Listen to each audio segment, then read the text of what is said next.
My son told me I was living in his house, that it was just a temporary shelter until he and his wife decided what to do with me. I said nothing, just quietly wiped the dust off a picture frame, his graduation photo, still sitting there in that very house. He didn't know the most important thing. And when he pushed me out the door, thinking he had the right to decide my fate, he forgot to check whose door it truly was. If this story resonated with your soul, click subscribe and let me know in the comments which city or country you're listening from. I'm truly curious to know where you're tuning in from. My name is Margaret Elliott. I was 68 when I moved into my son's house in the suburbs of Seattle. It wasn't a decision I made lightly. I had lived alone for nearly a decade after my husband Harold passed away, and I managed just fine. I kept the bills paid, the lawn trimmed, and the cupboards stocked with everything from oatmeal to canned peaches.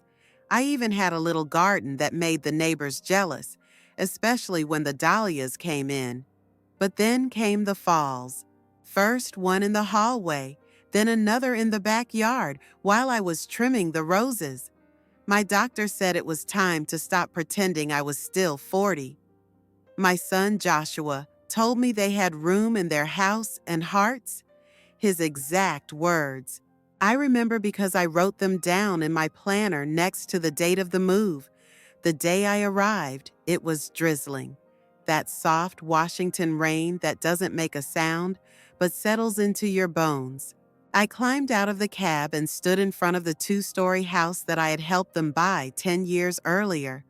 My pension and savings had covered the down payment when Josh's credit score had been in the gutter. I never asked for anything in return. It felt good back then, to be needed. The porch light was on. Karen, his wife, opened the door. She smiled, not coldly, but not warmly either. A polite kind of smile. I knew that smile well. I'd worn it myself when I had to host people I didn't really want in my home. "Let me show you the guest room," she said. But it wasn't a room. It was the office. A futon had been squeezed between 2 bookshelves. My boxes, 6 in total, were stacked in a corner like they were waiting to be picked up again. My suitcase sat on the floor unopened. There was no dresser, no closet space cleared out, just a folding table with a lamp. I placed my raincoat on the back of the chair and sat on the edge of the futon. It sagged. I looked around at the framed certificates on the walls. Karen's degree, Josh's realtor license, a motivational quote about ambition. Nothing of mine. That evening, I unpacked only one box, the one with my toiletries, pajamas, and a book of crossword puzzles. The rest I left untouched. Karen told me not to worry about cooking or laundry. "We've got a system," she said, and so I sat, unsure what to do with myself in a house that hummed with someone else's rhythm. At dinner, they served chicken Alfredo from a plastic container. We ate at the kitchen island, not the table. My granddaughter Sarah scrolled on her phone between bites. Josh talked about work. Karen talked about Sarah's dance rehearsals. No one asked me anything. I offered to help with the dishes, but Karen waved me off with a quick shake of her head. "Relax," she said. "This is your time to rest." I smiled. That same polite smile. That night, I lay on the futon, listening to the creaks of a house that no longer felt familiar. I thought of my old home, of the soft, ticking clock in the hallway, the way the afternoon light hit the kitchen tiles, the hum of my neighbor's lawnmower. Here, the air felt thinner, like I had to earn each breath. I didn't cry. I wasn't sad. But something inside me went still, like a pond freezing over. I had come here to feel safe, but instead, I felt like a guest overstaying a welcome that hadn't even been spoken aloud. In the darkness, I made a quiet promise to myself. I would wait, I would watch, I would not shrink, and above all, I would not forget whose name was on the deed. The days took on a quiet routine. I woke early, as I always had, and brewed my coffee before anyone else stirred. The kitchen was mine for just that short window between dawn and the sound of Sarah's alarm clock. I would sit by the window with my mug, watch the clouds drift across the morning sky, and pretend, just for a moment, that the house was mine again. That Harold was still upstairs shaving, that my own bed was waiting for me down the hall. After Sarah left for school and Josh and Karen drove off to work, the house would grow still, and I would start the small tasks I gave myself: dusting baseboards, organizing the junk drawer, wiping down the refrigerator shelves. No one asked me to do it. No one thanked me either, but it helped me feel like I belonged, even if only to the walls and appliances. I began noticing little things. The way Karen would pause before entering the kitchen when I was there, then choose to leave instead. The way Josh's tone shifted when I asked questions, tight, clipped, as if I had interrupted something important. There were never harsh words, no accusations, but in their absence, a wall began to form, a soft, padded one, the kind that doesn't bruise the skin but muffles your presence until you start to doubt whether you were ever fully there.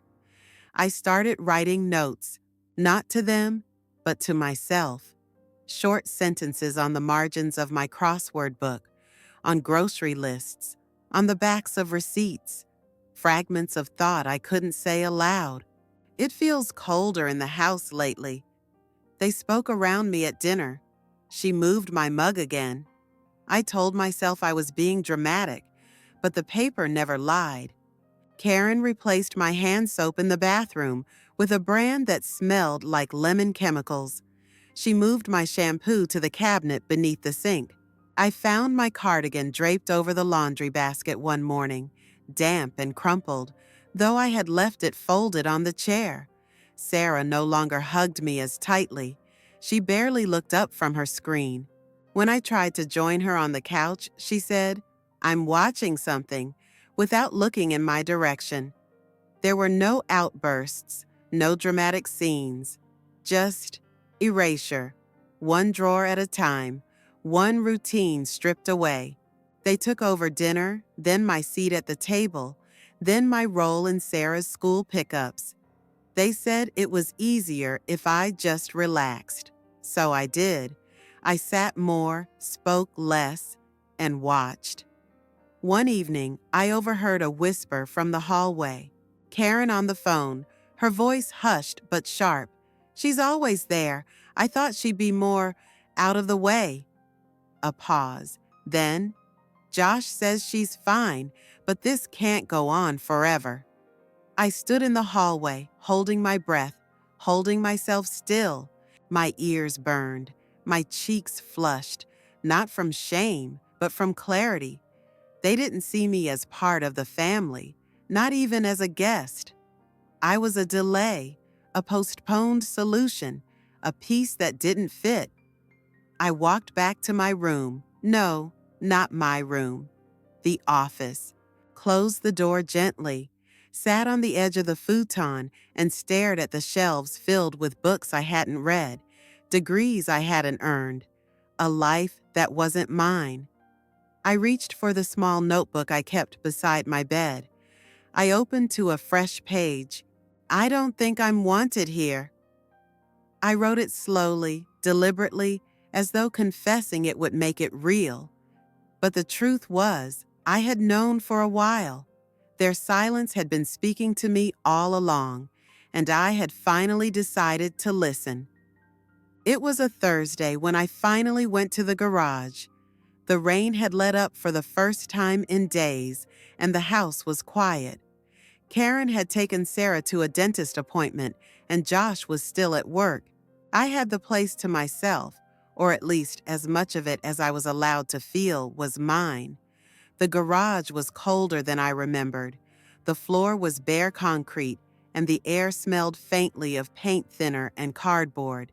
My boxes, what was left of my old life, were stacked haphazardly against the far wall. Some had been opened, rummaged through, others were still taped shut, labeled with my old handwriting, kitchen, linens, books. I bent down slowly, knees aching, and pulled a small wooden cabinet forward, one I had once used as a sideboard in the dining room of my own home. Inside, behind a folded tablecloth and a stack of old envelopes, was the folder. It was navy blue, worn at the edges, the corners soft from years of handling. I opened it slowly, the flap still crisp from when I had taped it shut before the move. Inside were the documents most people forget to care about until it's too late. I had never forgotten. There was the mortgage contract dated 12 years ago when Josh and Karen had found this house but couldn't get approved on their own. His credit had been ruined after the business loan failed. They had come to me, not asking for money exactly, but help. I had signed as primary, with my retirement savings providing the down payment. My name was on the deed. My name was on the loan. I had made payments for 4 years until Josh got back on his feet. After that, he promised to take over. I let him. I trusted him. I had never told anyone I kept copies of everything. Signed pages, bank statements, proof of transfers, and letters from the mortgage officer addressed directly to me. I even had a printout of the first email Josh sent thanking me. I stared at the paper, remembering how proud he sounded, how grateful. He had said, "Mom, we couldn't have done this without you." I had felt useful, important. Now I felt something else. I read through the documents again, not because I doubted what I'd find, but to remind myself it was real. I hadn't imagined it. This house wasn't just some vague family asset. It was mine, or at least I had the claim they had conveniently chosen to forget. They treated me like a burden, a guest, an afterthought. But on paper, I was the reason this roof stood over their heads. I took the folder back to my room, the office, and placed it inside the drawer of the nightstand. I sat on the futon, breathing deeply, my hands resting on my knees. I didn't feel powerful. I didn't feel angry. Not yet. What I felt was awareness, like a fog lifting after too many months of polite pretense. That evening, I noticed Josh looking at his phone with a strange expression. He showed something to Karen, and they exchanged a look. I pretended not to see, but later, when they thought I was asleep, I heard him on the phone in the hallway. His voice was low, but I caught enough. "I know she's here, but she's not really involved. It's temporary. She's not on anything that matters now. Not on anything that matters." I lay still in the dark, the folder now under my pillow. My hand rested on it like a secret. I had been erased from the dinner table, from the decisions, from the rhythm of their lives. But they hadn't erased me from the foundation, the ownership, the history of this place. And now they were going to remember. It started subtly, almost too softly to register. A different tone in Karen's voice when she spoke to me, more measured, almost rehearsed. The way Josh hovered longer in the evenings, asking if I needed anything, offering me extra blankets or different cereal brands, as if I'd been a guest at a hotel whose review mattered. I knew the performance wasn't for my comfort. It was preparation. The first mention came over breakfast. Karen sat down across from me with her tea and said something about how her friend's mother had moved into a retirement community. "She loves it," Karen said, eyes avoiding mine. "They have crafts and lectures and a shuttle that takes them to the store." I nodded. I knew the game. These weren't conversations. These were seeds. A few days later, a pamphlet appeared on the kitchen counter. Glossy, pastel-colored, full of staged photos of smiling seniors doing yoga in gardens that didn't really exist. Evergreen meadows, independent living with dignity. I didn't touch it, but I saw Josh glance at it, then glance at me. That evening, he came into the office where I slept. He leaned against the door frame like he used to when he was a teenager and needed to ask for money. He started with nostalgia. Remember how Dad used to joke about retiring by the lake? I did remember, but I said nothing. He kept talking about peace and quiet and my need for community. How it wasn't good for someone my age to just sit around the house. How I deserved more stimulation, more companionship. Then, finally, the offer. There's a great place just 20 minutes from here. Private room, great food, on-site medical care. We could cover part of the cost, and it would give you space to be yourself. As if I wasn't myself here. As if I'd forgotten how to be. I looked at him for a long time, not at the man he had become, but at the boy I remembered. The one who once cried over a scraped knee. The one who used to crawl into my bed during thunderstorms. The one I held when his father died. That boy was gone, replaced by a man who spoke in managerial tones, who saw people as problems to be managed, assets to be repositioned. I said I would think about it. The next day, another pamphlet appeared. This one was tucked inside the newspaper. Karen left a Post-it note beside it that read, "Just in case you're curious." She had used a smiley face. I kept the pamphlet, not because I was curious, but because I knew what was coming. Later that week, a woman knocked at the door. She introduced herself as a senior care consultant. "Karen scheduled a walkthrough," she said, confused when I met her at the door. "I thought you knew." I invited her in politely, offered her tea, and let her do her little pitch. When she left, I smiled, closed the door gently, and walked back to the office. I opened the drawer and pulled out the folder again, read through every page, not out of doubt, but to feel steady, grounded. That evening, I made tea and sat at the table while Josh scrolled through his phone and Karen reheated leftovers. I told them softly that I appreciated their concern, that I'd thought about the options, that it was kind of them to care so much about my future. Karen looked relieved. Josh relaxed. Then I said, "But I'll be staying here." There was silence, not loud, not explosive, just long, thick. Karen forced a smile. Josh cleared his throat. No one argued, and that told me everything.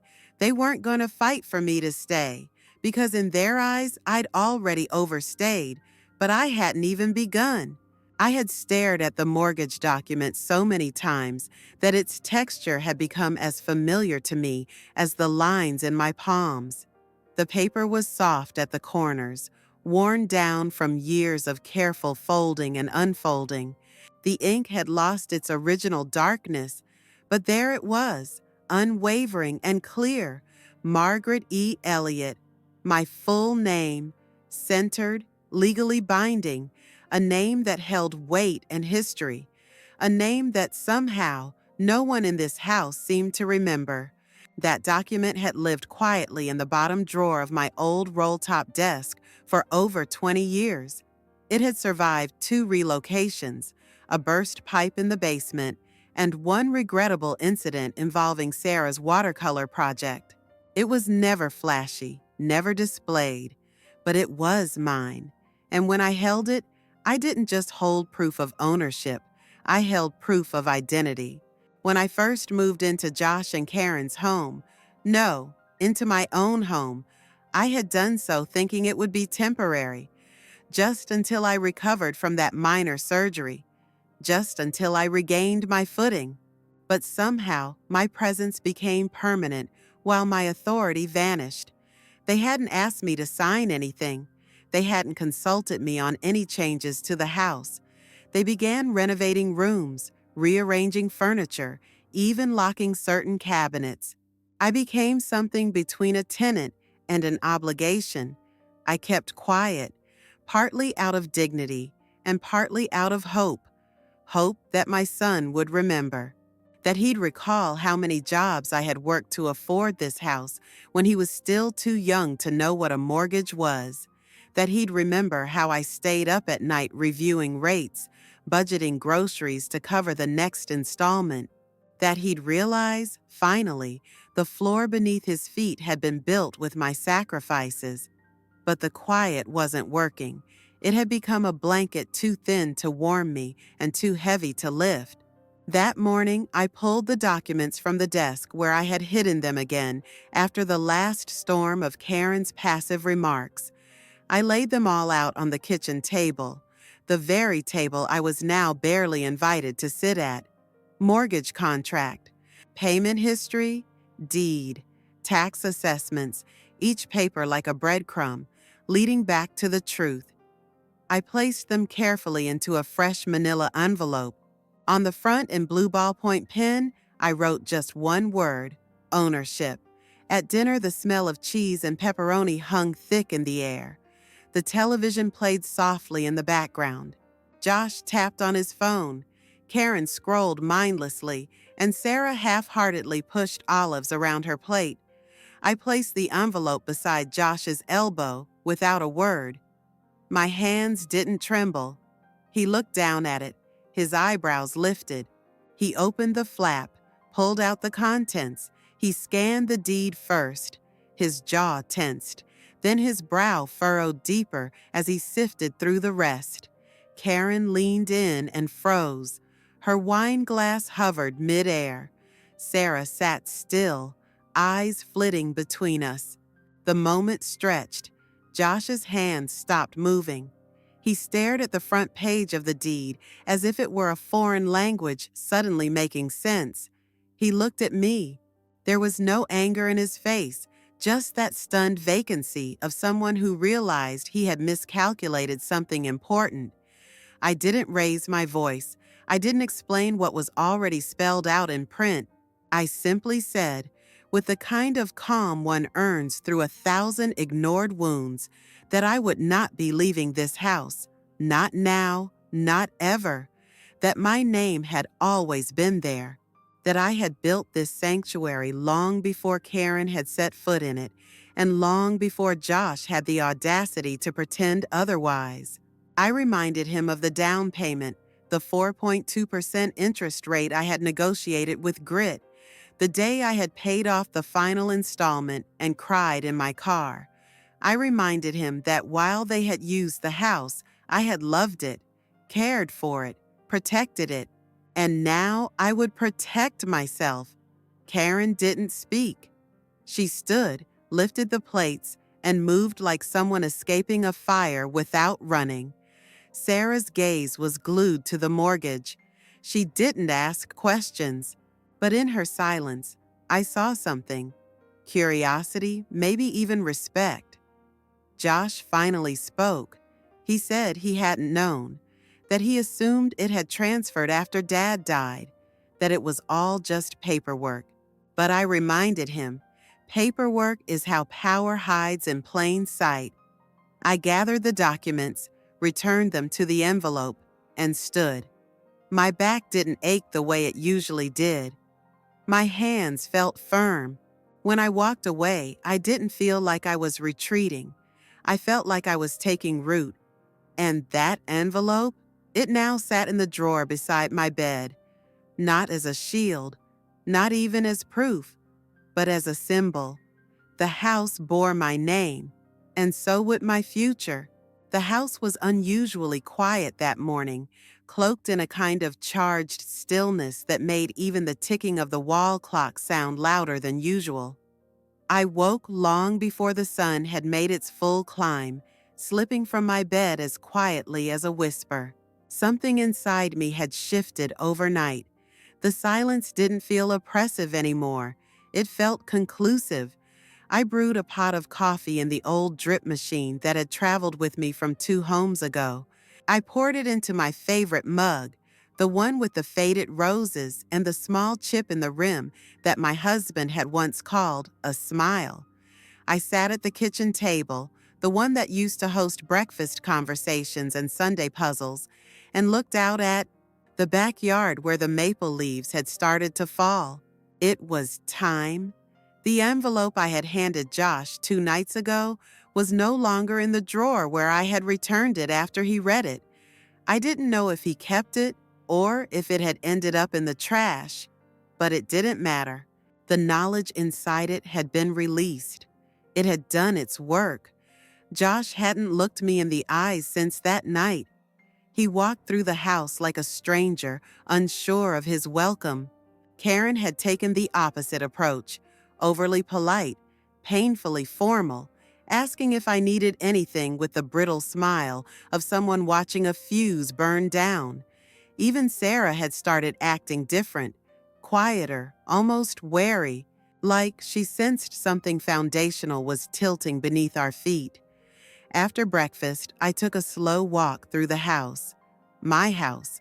I ran my fingers along the banister I had repainted myself a decade earlier. I checked the pantry I had once reorganized during flu season. I stepped into the laundry room, remembering how many nights I had folded towels there while listening to the hum of old radio dramas. Every inch of this place carried the fingerprints of my labor. Then I went to the garage. The moving boxes were there, stacked neatly from my last relocation. Each one still bore black marker labels in my own handwriting: books, linens, winter coats, keepsakes.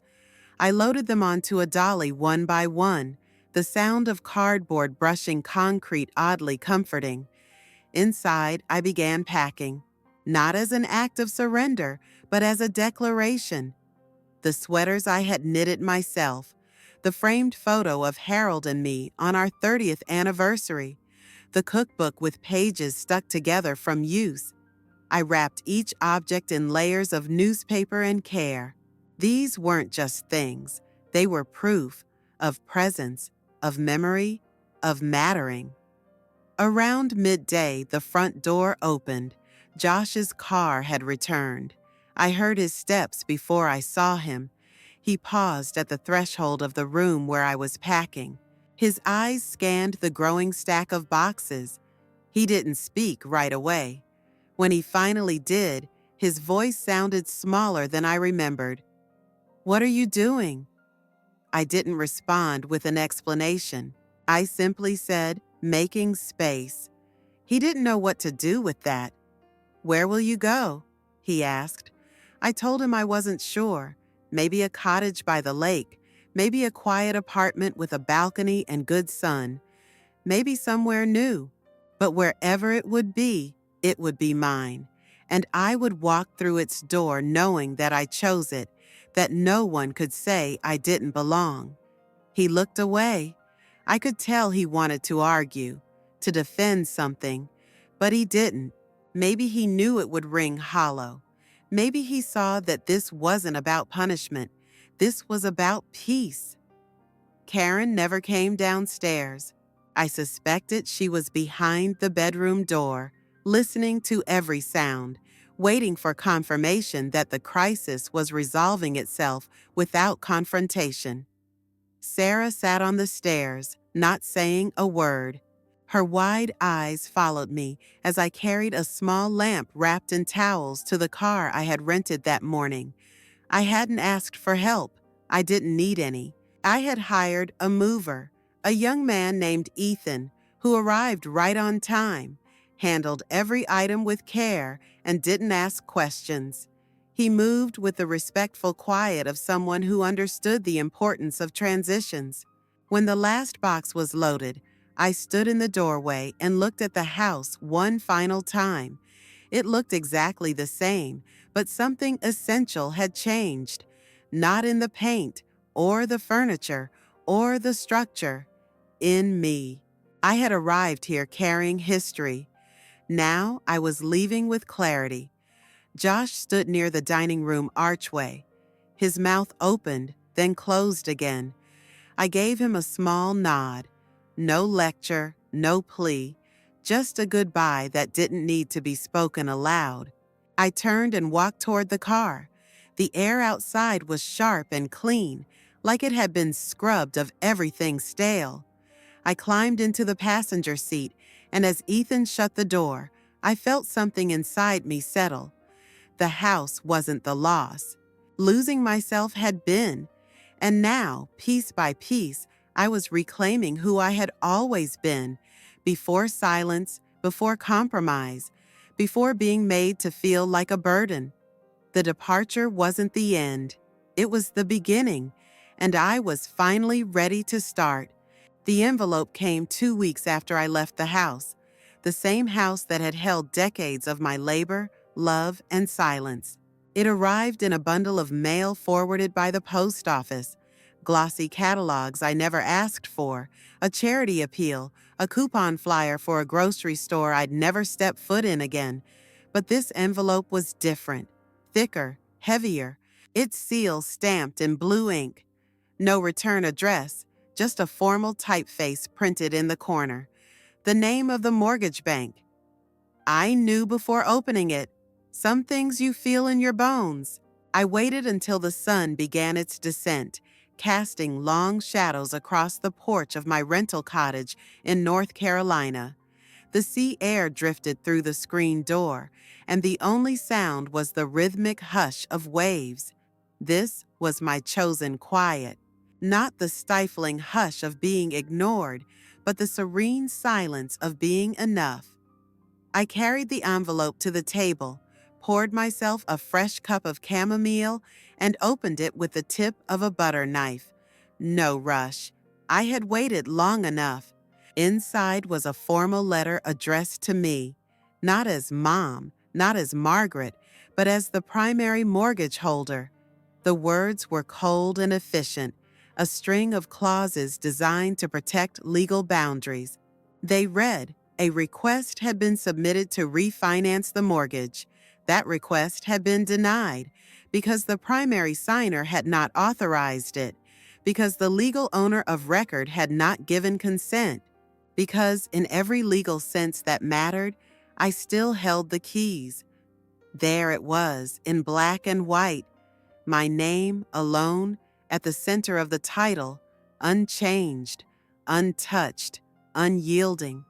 They had tried to erase me again. Josh and Karen, likely scrambling to find ways to gain control after I left. Perhaps they thought my departure meant surrender. Perhaps they assumed that my absence meant they could rewrite ownership, that paper was as disposable as my presence had seemed to them. But paper remembers. As I read, I imagined them sitting across from some bank official, forced to explain why the document lacked the essential signature, watching their confidence falter, listening to someone explain what they should have known from the start, that legality cannot be replaced with assumption, and ownership cannot be inherited through arrogance.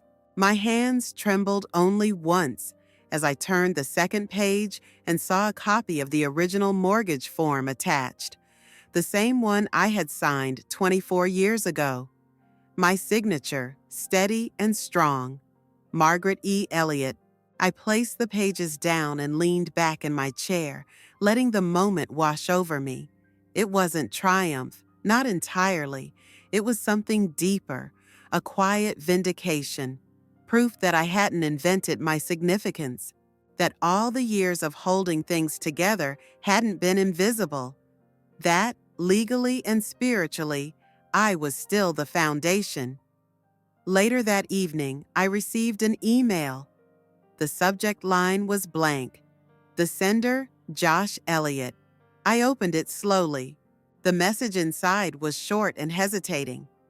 There was a mix-up with the refinance.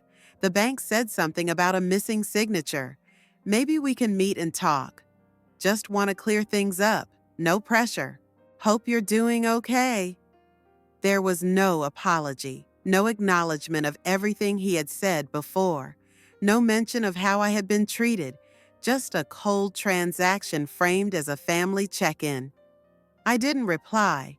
Instead, I walked down to the shoreline. The sand was cool under my feet, The wind tangled in my hair. I thought about the letter, about how many years I had spent minimizing myself so others could feel taller, about the birthdays forgotten, the dinners skipped, the moments dismissed. I thought about all the times I had folded my worth into silence, and how the bank, cold and impersonal, had spoken louder on my behalf than my own family. I returned home and placed the letter in the top drawer of my nightstand, not out of spite, out of self-recognition. I was not a footnote. I was the author. Ownership isn't about who stands in the room loudest. It's about whose name stays on the page when the noise fades. And mine was still there, as clear as ever. Let them learn to live with that. I wrote the address by hand, not on a lease or a form or a delivery slip. I wrote it in the center of a fresh page of my journal, with deliberate strokes, as if to prove to the paper and myself that it was real. This was not a temporary stop, not a borrowed corner in someone else's home. This was my beginning, my anchor, my proof. The cottage was modest but full of warmth, nestled just outside a sleepy town on the Carolina coast, where the wind smelled faintly of salt and pine. The paint on the shutters was flaking, and the wooden steps creaked under the slightest weight, but I found comfort in every imperfection. The flaws didn't make it broken, they made it mine. Each morning, I opened the windows to let the sea air sweep through the rooms. The curtains danced gently, like they were celebrating freedom with me. I spent the first week arranging everything with a care I hadn't known in years. I placed my late husband's navy blue sweater on the back of a chair. I polished the copper kettle that once whistled in our old family kitchen. I framed an old photograph of me holding Josh as a newborn, his tiny fists curled, his face still red from birth. I placed it on the bookshelf, next to my favorite novels and a candle that smelled like cinnamon. There was something healing in the way I filled the silence, not with noise, but with intention. I played classical music in the evenings. I scribbled observations in the margins of library books. I baked scones with blueberries from the farmer's market and filled the rooms with scent and softness. Every day, the space grew warmer, as if it were recognizing me. Then came the letter, a thin envelope forwarded from my old address, bearing the sterile logo of a mortgage institution. Inside, a terse statement, delinquent payments, a flag for reassessment, a reminder that legal responsibilities must be met. My name was still there, tethered to a property I had walked away from, both physically and emotionally. I held the letter for a long time, not because I was tempted to intervene, but because I wanted to feel the weight of what I had left behind. I imagined Josh opening his own copy, reading the words that wouldn't budge no matter how hard he wished them away. He had thought that pushing me out would give him control. He never understood that ownership doesn't transfer through disrespect. It stays with the one who built the foundation. A day later, a second envelope arrived. This one smaller, brighter. The handwriting was unmistakable, Sarah's. Inside, a folded piece of pink paper, decorated with stars. Her note was brief but full of heart. I miss you, Grandma. I keep telling Mom I want to visit. She says we're busy, but I don't think that's true. I hope you're happy where you are. I still remember how your cocoa tastes. I reread her words until the ink seemed to imprint into my fingertips. Then I wrote her back, choosing my words with the softness she deserved. I told her the door was always open, the porch light always on. I promised the cocoa would be just as she remembered it. I didn't send the letter right away. I kept it for a few days, placing it on the windowsill where the morning light would touch it. It felt symbolic somehow, like keeping the door open without stepping outside to beg. Time passed. I joined a watercolor class at the community center. I met a retired nurse who taught me how to prune hydrangeas.